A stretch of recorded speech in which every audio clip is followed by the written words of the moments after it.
হে, hi everyone. আজকে আমি আমার ভ্লগটা শুরু করছি স্নান করে উঠে জল খেতে খেতে। কালকে মুভি দেখার জন্য আজকে আমার ঘুম থেকে উঠতে বেলা 9:30 বেজে গেছে, তাই সকালবেলায় কোনো কিছুই করা হলো না। এখন আমি আমার স্কিন কেয়ারটা করে নিচ্ছি। ইউজ করলাম একটা হোমমেড টোনার আর ময়শ্চারাইজার। রান্নাঘরে গিয়ে দেখলাম মা আমার পছন্দের আলু পোস্ত করছে, ওইদিকে দেখলাম ডালও হয়েছে, আর এদিকে ভাত ফুটছে। ঘরে এসে পড়তে বসলাম। আজকে জানো তো আমার পড়ার ছুটি, তাই আজকে বাড়িতেই সকাল সকাল পড়তে বসার কথা, কিন্তু আমি তো ঘুম থেকেই উঠতে পারলাম না। এখন আমি অঙ্কটা দিয়ে শুরু করছি। থিওরিও পড়েছি, কিন্তু সেটার ক্লিপ আমি নিইনি, কারণ পড়ায় মগ্ন ছিলাম।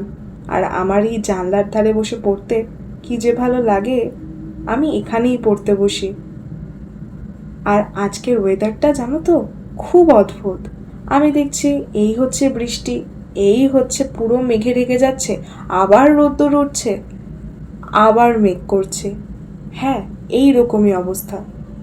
যেমন ধরো এখন আমি সেটাকে ফ্রেমবন্দি করে রেখেছি। এই দেখো, দেখেছো তো প্রচণ্ড কালো মেঘ, ঝমঝমিয়ে বৃষ্টিটা তারপরেই শুরু হয়েছে, কিন্তু ক্যামেরা খোলার আগেই বৃষ্টি সেটা ঝমঝম থেকে ঝিরঝিরে বৃষ্টিতে পরিণত হয়ে গেছে। কি আর করব বলো, তোমাদের দেখাতে পারলাম না।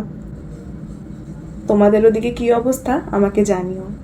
এখন কিন্তু আমি লাঞ্চ করব, আর এটা হচ্ছে আমার লাঞ্চ। এরপরে আর কোনো ভিডিও ক্লিপ নিতে পারিনি। ওকে, বাই।